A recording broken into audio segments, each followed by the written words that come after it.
بسم اللہ الرحمن الرحیم۔ اللہ کے نام سے جو رحمان اور رحیم ہے۔ السلام علیکم ورحمۃ اللہ۔ الحمدللہ ہم ماہ محرم میں ہیں، اس لیے انشاءاللہ اس ویڈیو میں ماہ محرم کے لیے بات ہوگی۔ اسلامی کیلنڈر 12 مہینوں پر مشتمل ہے۔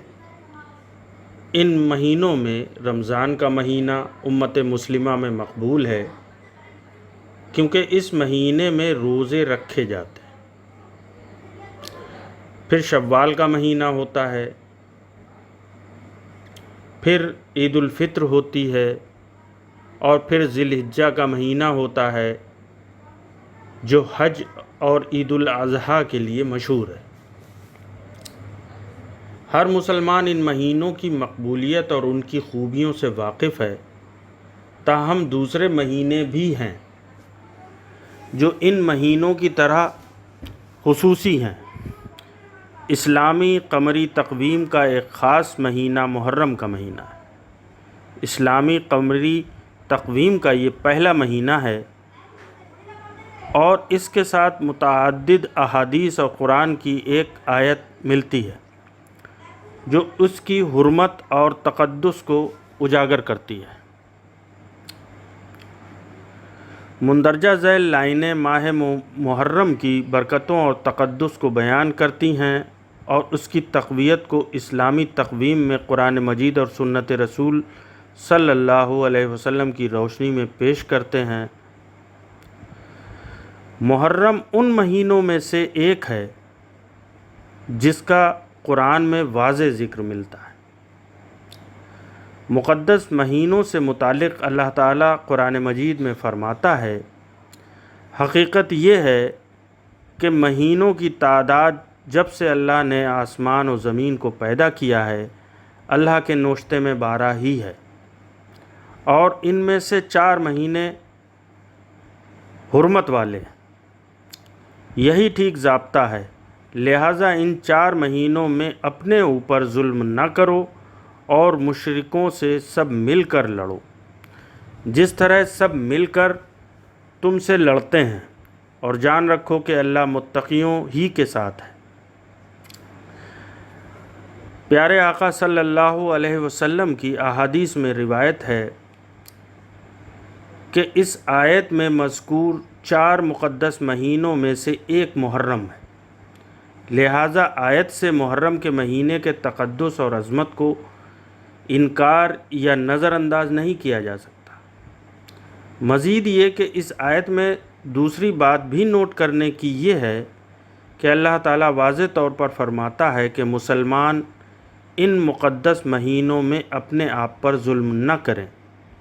اس کا مطلب یہ ہے کہ ہم کو ہر طرح کی برائیوں سے پرہیز کرنا چاہیے، کیونکہ ان کے خلاف سزا میں خاطر خواہ اضافہ ہو سکتا ہے۔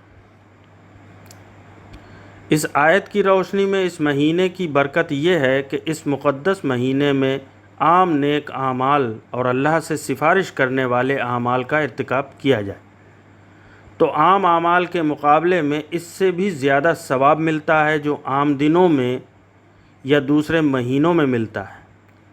لہٰذا کسی مسلمان کو کسی بھی طرح سے اس مہینے میں ایک چھوٹی سی بھی نیکی نہیں چھوڑنا چاہیے، اور نہ ہی اسے کوئی معمولی گناہ کرنا چاہیے، کیونکہ اس سے متعلقہ اعمال کے بدلے ثواب اور سزاؤں میں اضافہ ممکن ہے۔ اب آئیے محرم میں جو روزہ رکھا جاتا ہے، یعنی عاشورہ کا روزہ، تو اس کے متعلق کیا احادیث ہیں اس کے بارے میں انشاءاللہ گفتگو کرتے ہیں۔ دوسری اہم چیز جس کے لیے محرم کو مقدس سمجھا جاتا ہے، اس مہینے میں روزہ رکھنا ہے۔ صحیح مسلم کی حدیث ہے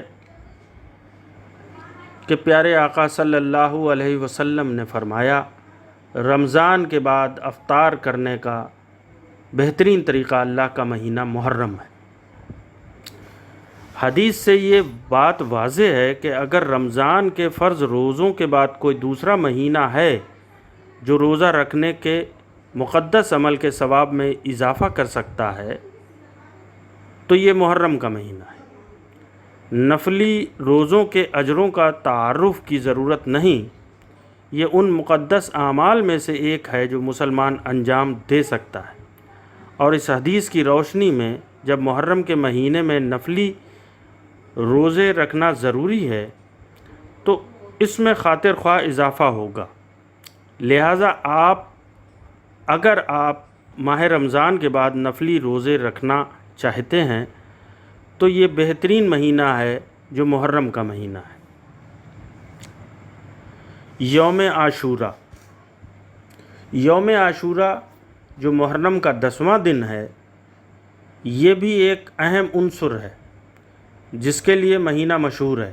ایک پوری روایت ہے جو یوم عاشورہ کی اہمیت کے بارے میں بتاتی ہے، اور یہ کہ مسلمانوں کے لیے اس دن میں زیادہ سے زیادہ ثواب حاصل کرنے کا انوکھا موقع کیسے ہے۔ صحیح بخاری کی حدیث ہے، حضرت ابن عباس رضی اللہ عنہ روایت کرتے ہیں کہ انہوں نے بیان کیا کہ رسول اللہ صلی اللہ علیہ وسلم مدینہ تشریف لائے تو یہودیوں کو دیکھا کہ عاشورہ کے دن روزہ رکھتے ہیں۔ آپ صلی اللہ علیہ وسلم نے پوچھا، یہ روزہ کیسا ہے؟ تو ان لوگوں نے کہا کہ یہ ایک بہتر دن ہے، اسی دن اللہ نے بنی اسرائیل کو ان کے دشمنوں سے نجات دی تھی، اس لیے حضرت موسیٰ علیہ السلام نے اس دن روزہ رکھا تھا۔ آپ نے فرمایا کہ ہم تمہارے اعتبار سے زیادہ موسیٰ علیہ السلام کے حقدار ہیں، چنانچہ آپ نے اس دن روزہ رکھا اور لوگوں کو بھی اس دن روزہ رکھنے کا حکم دیا۔ حدیث سے واضح ہے کہ یوم عاشورہ اسلام کی آمد سے قبل منایا گیا ہے۔ اس معنویت نے اس وقت اس کا اشارہ کیا ہے جب وہ دن تھا جب بنی اسرائیل حضرت موسیٰ علیہ السلام کے ذریعے فرعون کے ظلم کے خلاف آزادی کی طرف گامزن تھے، لہٰذا اس وقت سے لے کر اسلام کے زمانے تک یہ دن مقدس رہا۔ اسلام کی آمد کے ساتھ ہی حضرت محمد صلی اللہ علیہ وسلم نے بھی اس دن کی تقدس کا بیان کیا اور اس مہینے کے روزے رکھے، اور صحابہ کو بھی اس دن کے روزے رکھنے کی ترغیب دی۔ صحیح مسلم کی حدیث ہے، حضرت ابن عباس رضی اللہ عنہ سے عاشورہ کے دن کے روزوں کے بارے میں پوچھا گیا تو انہوں نے فرمایا کہ میں نہیں جانتا کہ رسول اللہ صلی اللہ علیہ وسلم نے اس یعنی عاشورہ کے دن کے علاوہ کسی اور دن فضیلت کی وجہ سے روزہ رکھا، اور نہ کسی مہینے میں سوائے اس مہینے یعنی رمضان کے۔ حدیث میں محرم میں روزے رکھنے سے متعلق نبی صلی اللہ علیہ وسلم کی خواہش ظاہر کی گئی ہے۔ روایت سے یہ بات واضح ہے کہ وہ عاشورہ کے روزے رکھنے میں اتنا ہی شوقین تھے جتنا کہ رمضان کے ایام میں روزے رکھنے کے لیے۔ صحیح بخاری کی حدیث ہے، حضرت عائشہ رضی اللہ عنہا سے روایت ہے، انہوں نے بیان کیا کہ جاہلیت کے زمانے میں قریش کے لوگ عاشورہ کا روزہ رکھتے تھے، اور نبی صلی اللہ علیہ وسلم بھی یہ روزہ رکھتے تھے، اور جب آپ صلی اللہ علیہ وسلم ہجرت کر کے مدینہ آئے تو بھی روزہ رکھا اور مسلمانوں کو بھی رکھنے کا حکم دیا، مگر جب رمضان کے روزے فرض کیے گئے تو عاشورہ کا روزہ ترک کر دیا گیا، اور فرمایا گیا کہ جس کا دل چاہے عاشورہ کا روزہ رکھے اور دل نہ چاہے تو نہ رکھے۔ صحیح بخاری کی ایک اور حدیث ہے، حضرت ابن عباس رضی اللہ عنہ سے روایت کرتے ہیں کہ حضرت صلی اللہ علیہ وسلم جب مدینہ میں آئے تو تمام یہودی عاشورہ کا روزہ رکھتے تھے، اور وجہ یہ بیان کرتے تھے کہ یہ وہ دن ہے جب حضرت موسیٰ علیہ السلام کو فرعون پر غلبہ حاصل ہوا تھا اور فرعون بمائے لشکر دریا میں ڈوب گیا تھا۔ چنانچہ رسول اللہ صلی اللہ علیہ وسلم نے ہم سے فرمایا کہ حضرت موسیٰ کے معاملے میں تم ان سے زیادہ مستحق ہو، لہذا تم بھی عاشورہ کا روزہ رکھو۔ صحیح مسلم کی ایک حدیث میں ہے، اما عائشہ رضی اللہ عنہا فرماتی ہیں کہ رسول اللہ صلی اللہ علیہ وسلم رمضان کے روزے فرض ہونے سے پہلے عاشورہ کے روزے کا حکم فرماتے تھے۔ تو جب رمضان کے روزے فرض ہو گئے تو آپ صلی اللہ علیہ وسلم نے فرمایا، جو چاہے عاشورہ کے دن روزہ رکھے اور جو چاہے چھوڑ دے۔ صحیح مسلم کی ایک اور حدیث ہے، حضرت عبد الرحمن بن یزید فرماتے ہیں کہ اشعث بن قیس حضرت عبداللہ بن مسعود رضی اللہ عنہ کی خدمت میں آئے اس حال میں کہ وہ صبح کا ناشتہ کر رہے تھے۔